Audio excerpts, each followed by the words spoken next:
Shaggy, can you hear us?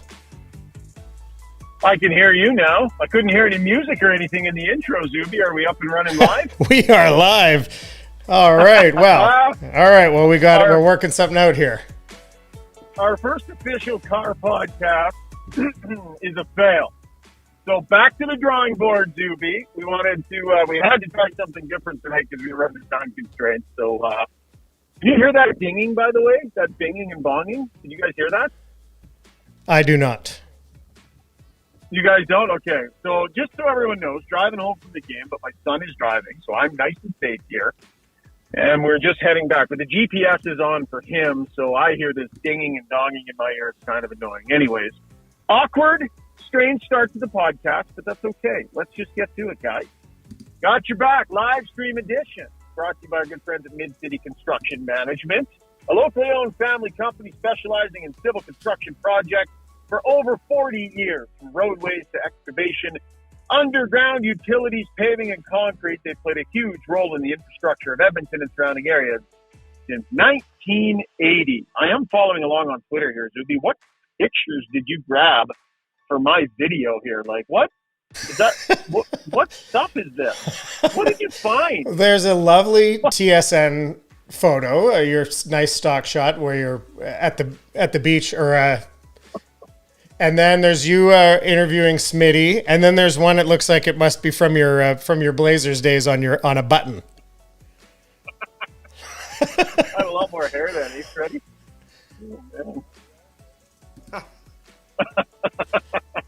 Yeah, no question about it. Crazy night, guys. I just got finished in the locker rooms, and let me tell you, the lobbying has begun. Because right now, in this moment, the status of two of, arguably the most important defensemen in the series, in Darnell Nurse and Alex Pietrangelo, the status of them moving forward to the next game is up in the air for both of them. And so the lobbying has definitely begun in the locker room. So much to get to tonight, so much to break down. So let's get to our breakdown. That's brought to you by our newest sponsors, your good friends over at Pro-Am Sports. They are fan cave specialists. So if it's your office, your basement, bedroom, wherever you let your fandom scream out, Pro-Am Sports is a place to go for fantastic sports memorabilia. Established in 1989, a truly local company. You know, they're living and breathing and suffering and celebrating with the ups and downs of the playoffs along with all of you. Okay, Struds, let's start with the Pietrangelo splash on Darnell Nurse. Just, is it suspendable? And how brainless was that, man? Well, let's start first with how he got to that level. The Oilers have been relentlessly punishing him for 4 games. I think that, what probably put him over the top was the hit from behind that Kane put on him. And we can talk about it, how whether, that should have been a penalty or not, but let's make it clear. Kane cross-checked him from behind. He went flying into the boards, and I think that probably put him over the top. Draisaitl was running him. Kane was running him. Everyone was running him.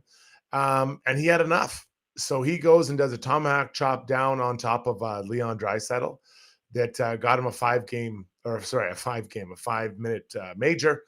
And he snapped. He absolutely snapped. So, the good news is the Oilers are doing the right thing. They got to arguably the most important player on Vegas's team. They got to him, and it showed. They are in his head. And it showed it by the way that he responded with that slash on Leon Draisaitl, because you can't hide that. You can't say, well, I didn't mean to. I was going for the puck. He wasn't going for the puck. He was trying to slash the Oilers logo right off of Leon's chest.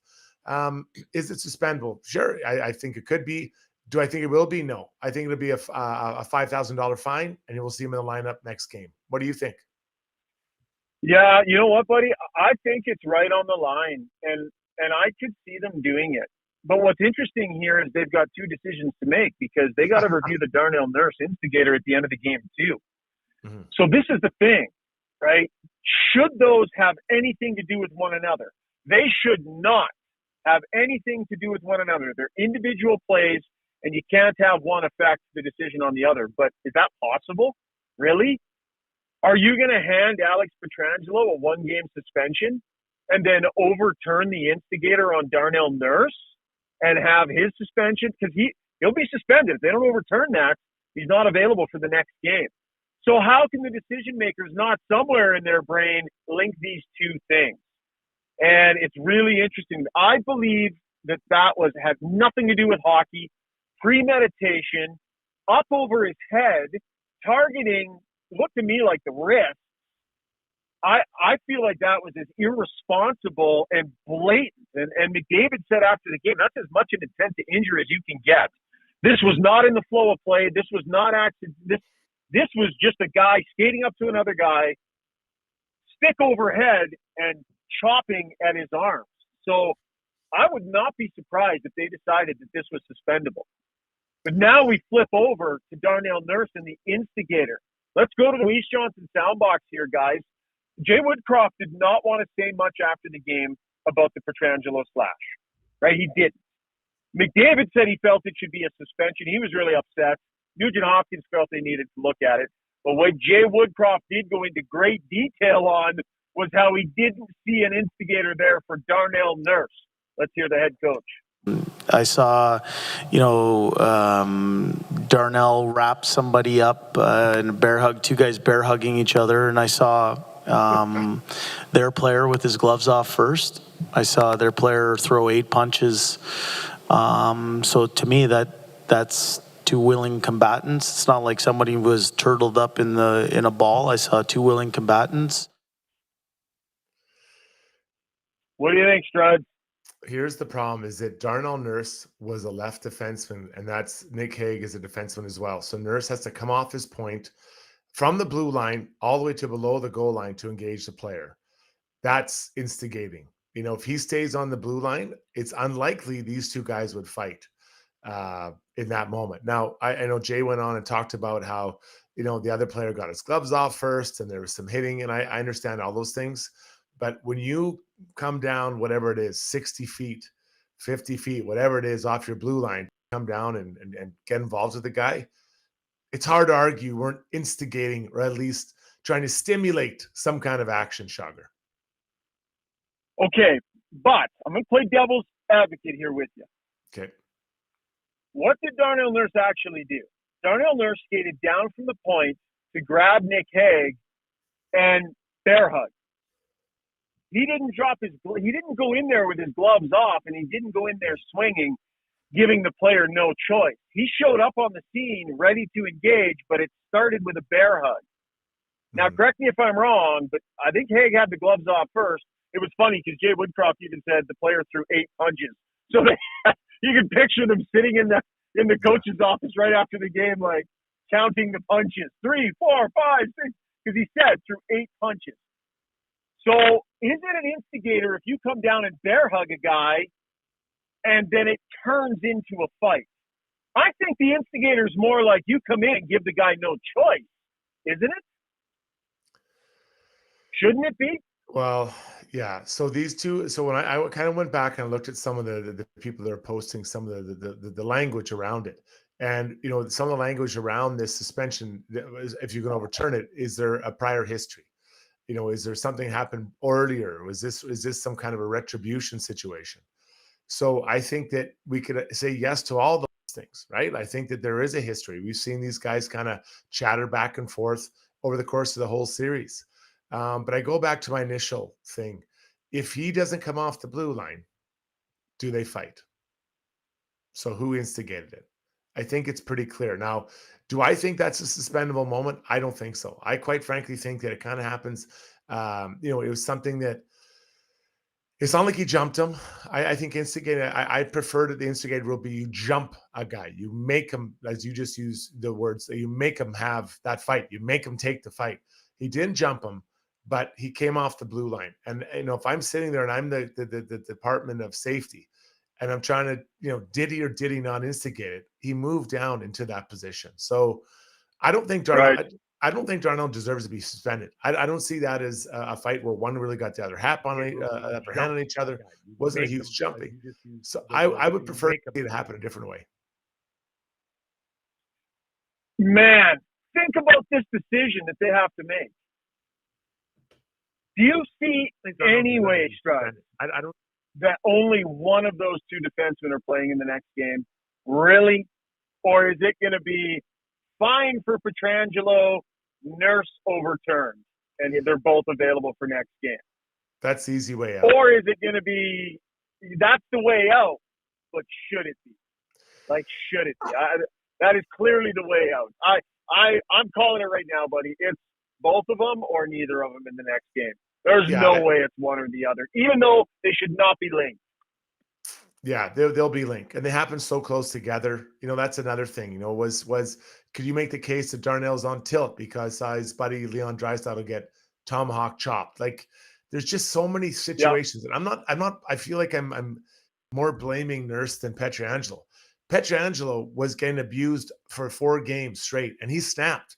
He absolutely snapped. The last time I saw that something that violent was when Martin McSorley slashed Donald Brashear. I mean, he just snapped. So then how are you on the fence about a suspension?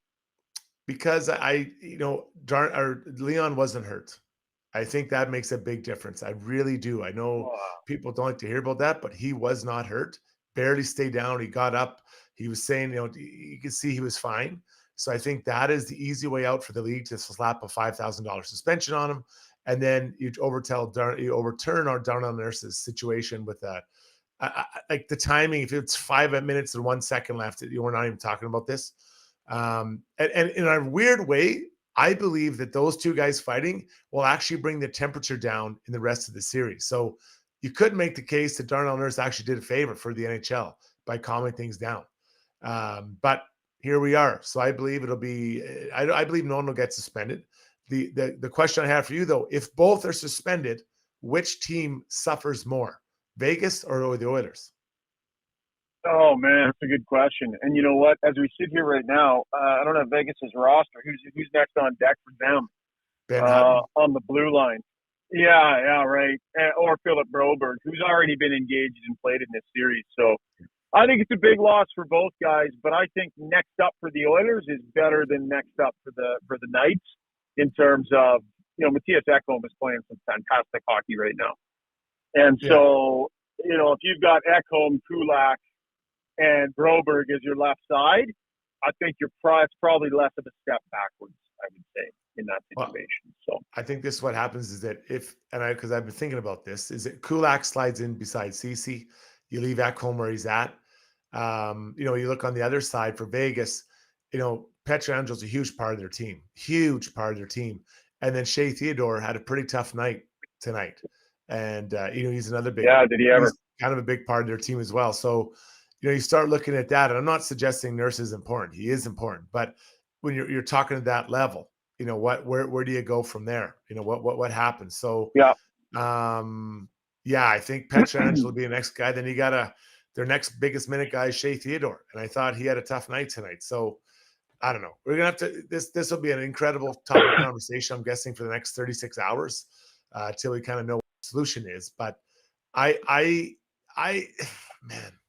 will be floored if one gets suspended and the other one doesn't. I'll be blown away. So I agree with you. It's either one or both or none are sitting out Friday night. Yeah, and I think it's BS, man. I think we're dealing with two separate situations. I think there's a case to be made when you look at that Nurse video again, and he goes in and grabs the guy, bear hugs him with his gloves on. Haig drops his gloves and starts throwing. Darnell drops his gloves and it's a fight. The fight is on. I think there's way more a case to be made for that not needing an instigator than there is for, that slash wasn't that bad. That's not a suspendable slash. Really, in the pantheon of slashes, I think that's bullshit. There's no case to be made for that not being a brutal slash. And, if the league doesn't suspend because Leon Draisaitl didn't lay on the ice writhing in pain, get up and leave and be done for the night, and then they play coy tomorrow about his availability, because that's what they could have done. That's what Draisaitl could have done, right? Lay on the ice writhing around or play it up a little bit, then he goes off the ice and he's done for the night. To try, if the league doesn't suspend because the player isn't willing to do that, they're begging for guys to start making crap up. Because that slash was vicious, man. It could have hurt him. And Draisaitl could have played it up, but he didn't. He sucked it up and went back to the bench. And if that means Petrangelo's not suspended, I think it's garbage. You can look at intent. And to me, that's got intent to injure written all over it. Yeah, we'll see what happens. I could, if he Yeah. gets suspended, I'm not going to be shocked. But Yeah. I'm calling it now. 5K fine. 5K and Nurse's instigator overturned. Okay, Yeah. there was lots else that happened tonight. That was just very front of mind with two really important players.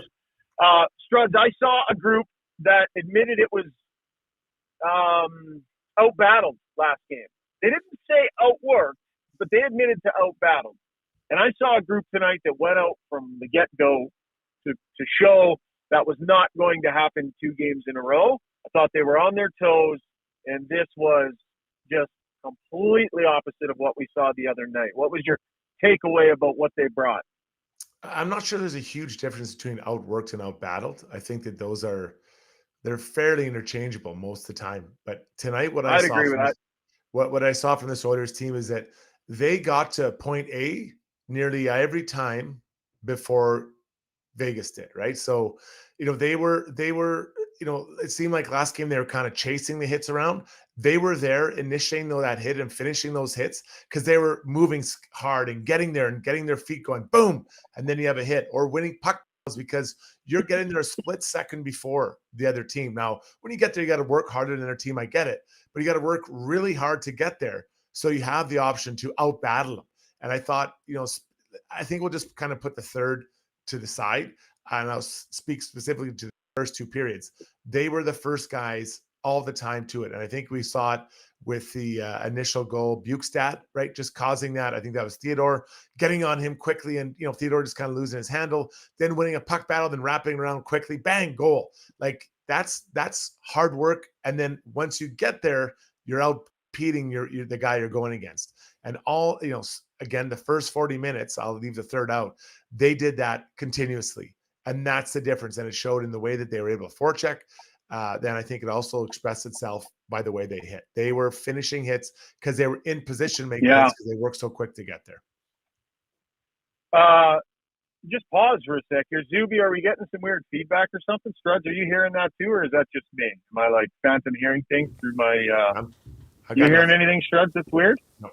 You got nothing? You're good? So, Zuby, you think we're good? It might have been just through the board, Ryan, that you and I can hear because I was double checking something from earlier. Okay. Yeah, sounds good. But I think we're good. And folks, listen, folks, we're live and we're live streaming, so we troubleshoot on the fly here on Got Your Back. By the way, because we're live streaming in our next segment, takeaways, we're going to get you to chime in, give us your thoughts, send us your questions about the game tonight, and that'll come up in a couple of minutes. 2 decisions that Jay Woodcroft had to make tonight, Struds. Play McDavid and Draisaitl together or apart and go back to Stuart Skinner or make the change. And some would feel that the goaltending decision was obvious, but an .888 save percentage is still an .888 save percentage, and I think there was a conversation at least that needed to be had there. So I would submit to you that Jay Woodcroft was steady on the wheel tonight. Goes back to his guy and recognizes the value of a 4-line team and goes to that configuration with Janmark available. I thought it was a good read on both parts.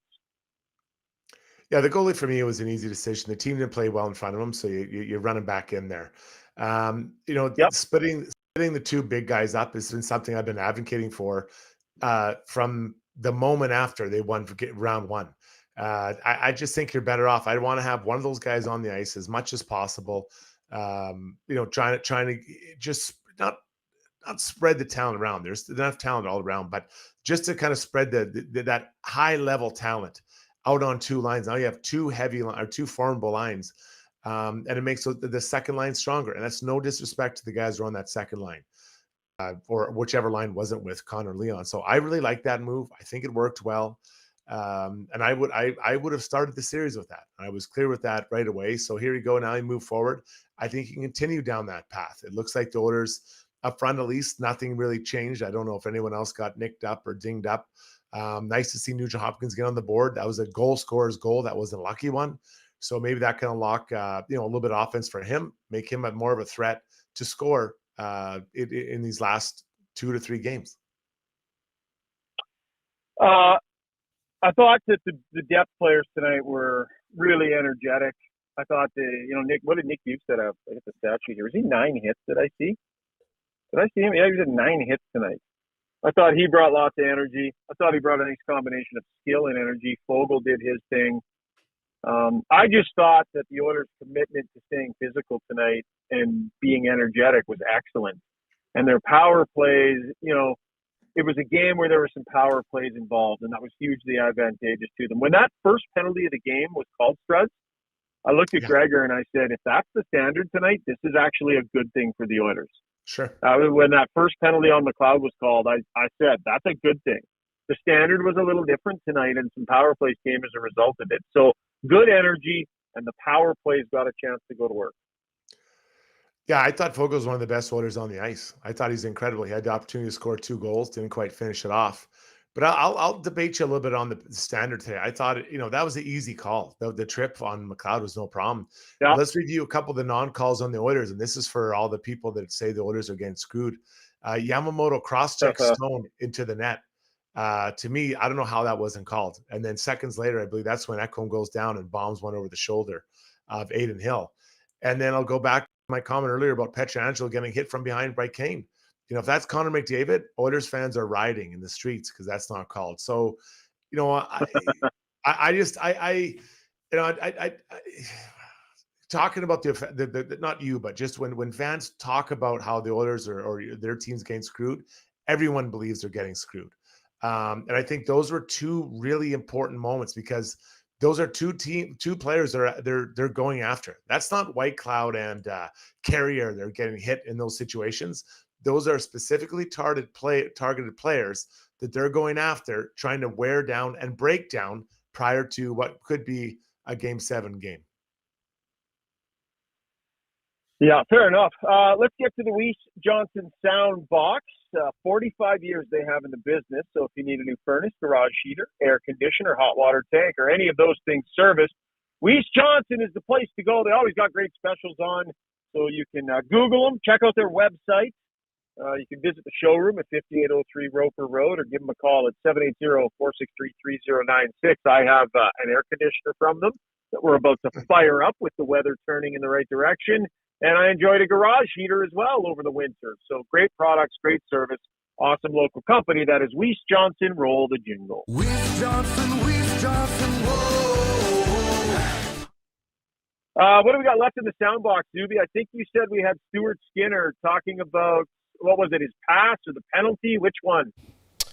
Both, actually, basically sort of the work that he made for himself in the second period there. All right, here's Stuart Skinner. Yeah, that's why I took that penalty, so I can keep on getting shots. Yeah, it was a little silly mistake by me. And then I gave Leo a bad pass, ended up being a penalty as well. So I definitely had to fight to make sure that those didn't bite us in the butt, because I think that those were my doing. I like this performance tonight, Struz. I know he didn't see a ton of shots, but I thought he made some difficult saves. I thought his glove looked sharp, and I watched him over the last 2 days in practice out there working on those things specifically. I like this game.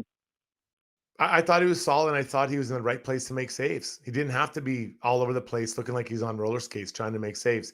He was square to the puck, especially early on that first power play. I want to say that Vegas had 4 or 5 shots that first power play, and I thought he was up to the task and ready. It was a pretty big moment. Vegas scores there. I'm not saying the game goes completely off the rails, but it becomes a little bit more difficult. So I thought he was very solid. I liked his game. Those little details he talked about, those are just, again, learning moments. We have to remember this guy is learning on the fly what NHL playoffs are all about. He hasn't played in them, and they're like, "Okay, buddy, we need you. You need to, you're going to play against the top teams of the Pacific Division, and got to kind of do it. Match these other guys that you're playing against, and we have high expectations for you to keep us in games when maybe we're not going well." So he's learning on the fly, and I love how he's winning games, but he's developing. Just like Darnay or just like Bouchard, all these guys are McLeod learning on the fly and still winning. It's a perfect. It just bodes so well for what the Oilers are trying to do. Not just this year, but moving forward. Had to feel good for Ryan Nugent-Hopkins for that goal to go in. Great feed from Connor McDavid. I'm going to go back 200 feet in the other direction because I thought that Nugent Hopkins did a good job engaging physically behind the net, and he hasn't done a ton of that so far, but he was part of some physical play in behind the net. I think there was a puck battle there, and then a good hustle up ice. He wanted to get grittier, Struds.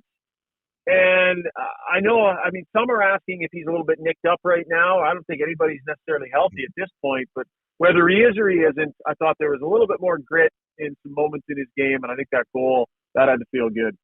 Yeah, you can see his reaction. He was pumped up. And I believe that for Nugent, I'm not looking for him to slam people into the wall, but I think to steal a term that I think Todd McClellan used is that you got to kind of play inside the other guy, right?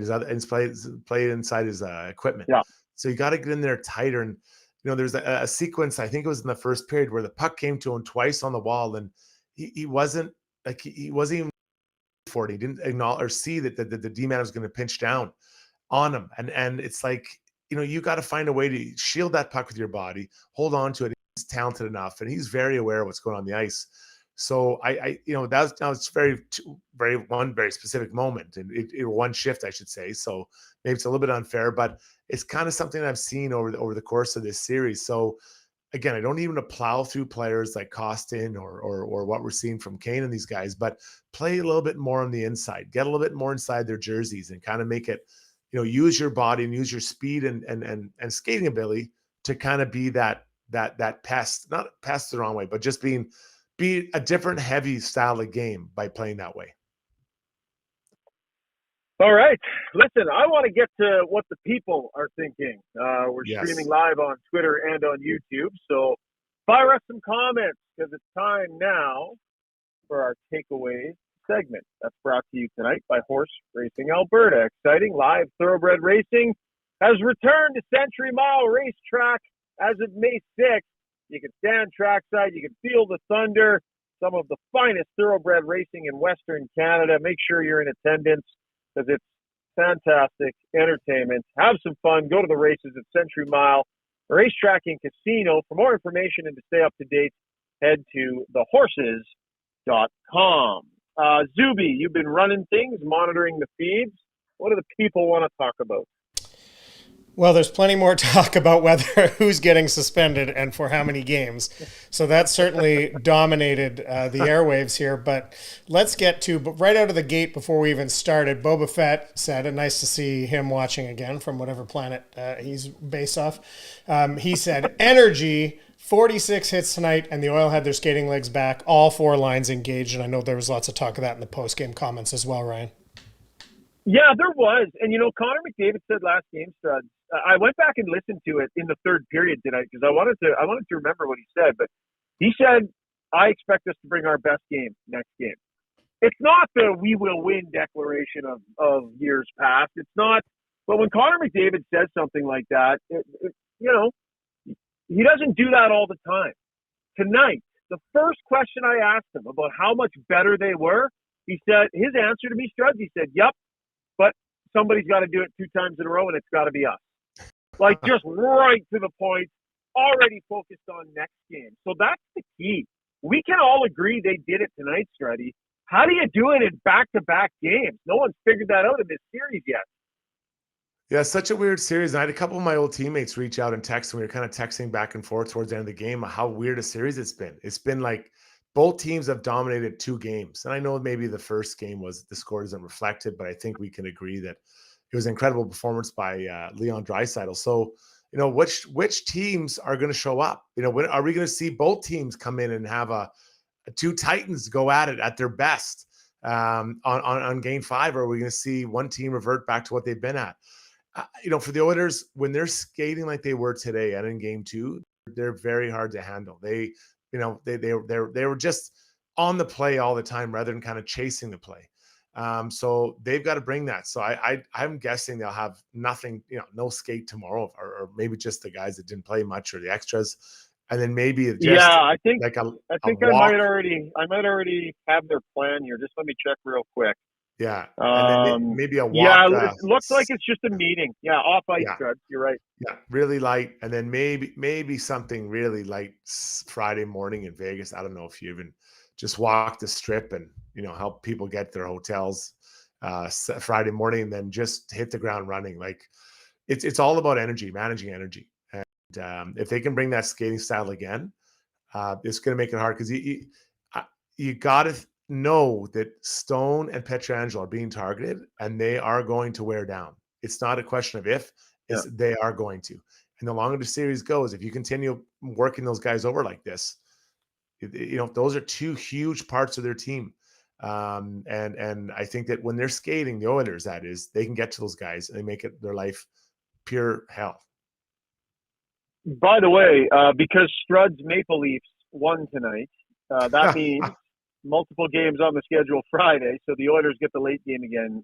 8 o'clock is the start time. I know we were waiting on that. 8 o'clock the start time here at Edmonton, 7 o'clock in Vegas. Zuby, what else you got, pal? This just made me laugh. Davin said the NHL is going to mess this up and somehow Yamo is going to get suspended randomly. That would be good. Well, it's the Boba Fett show. I'm going back to him because another good comment. He's the fourth member of the crew tonight. He says lots of small, big leadership moments by Connor. Head pats for the fourth line grind shift, stepping up on Pietrangelo, and seeing more of this in his approach. Did you guys notice that in his game, or have you noticed that more recently? I'll take this one. I think it's something that we've seen kind of develop over the last number of years. But he's really understanding that it's not just about him, and not that I think he's a selfish or was a selfish player, but you can lead by example, and that's great. But sometimes you have to go out of your way and say, "Hey, man, you're doing a great job," or "This is what we need to work on. This is what you need to have."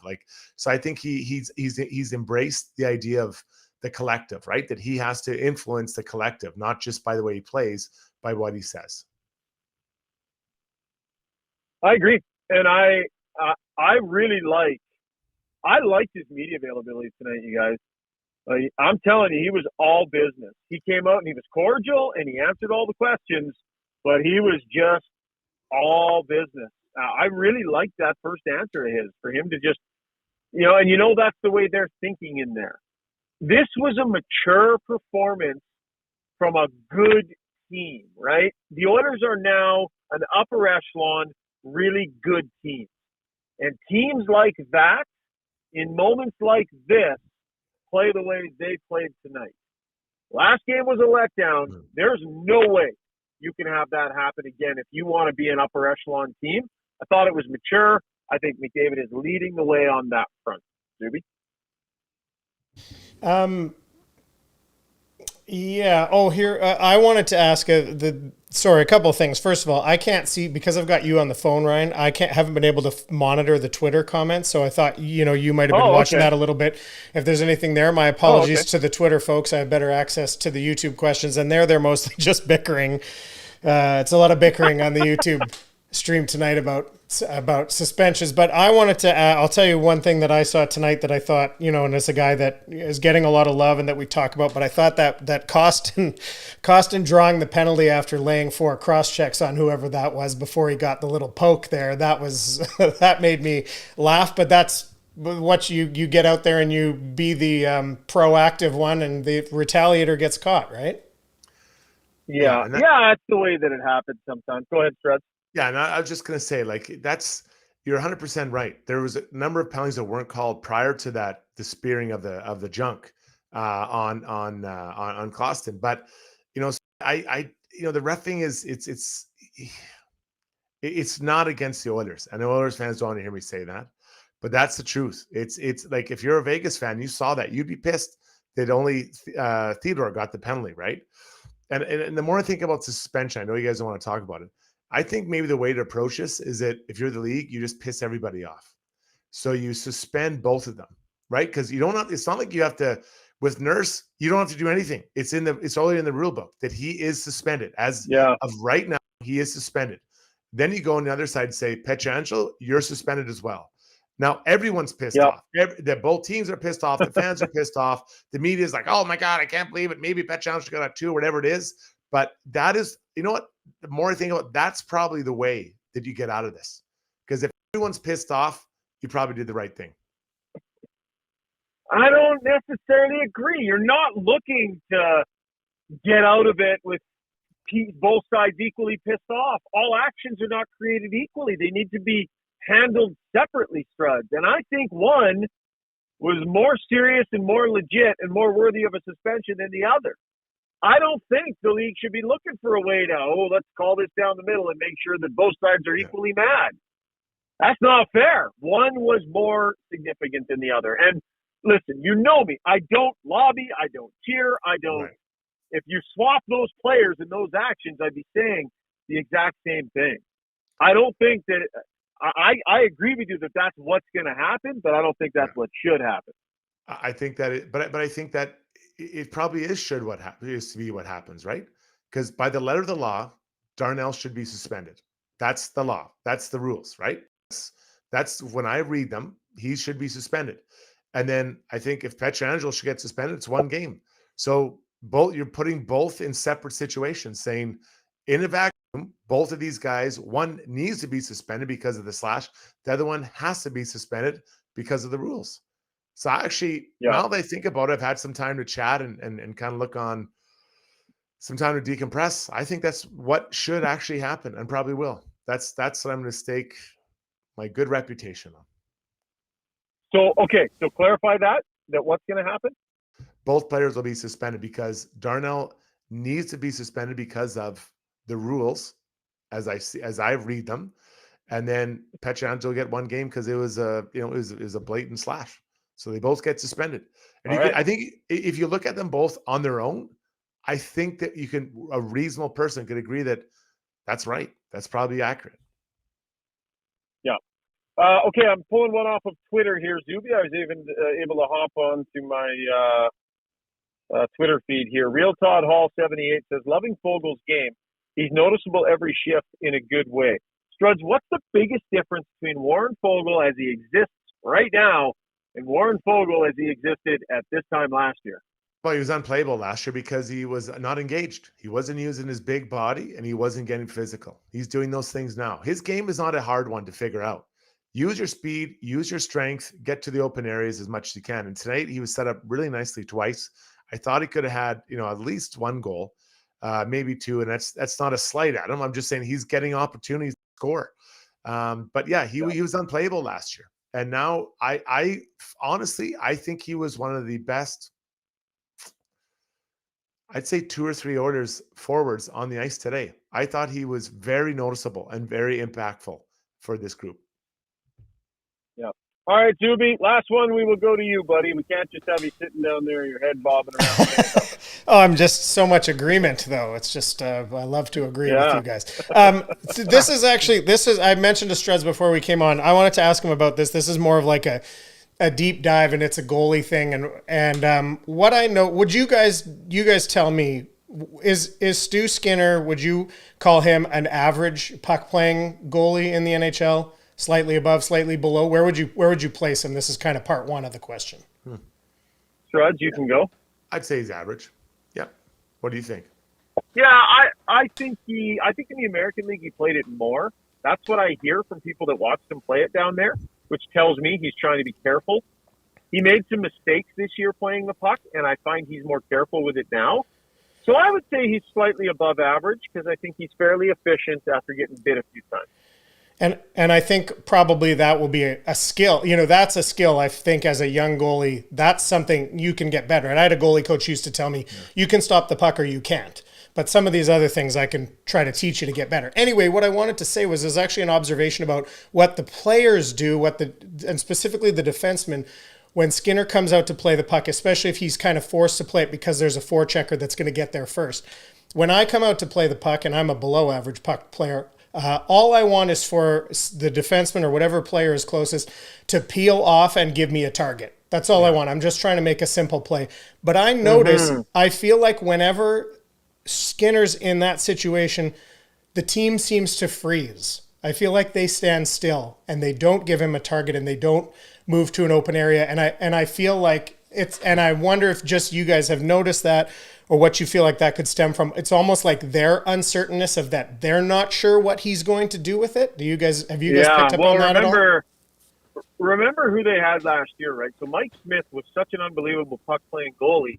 And Struds, it was built into these blue liners. It was just built into their instincts.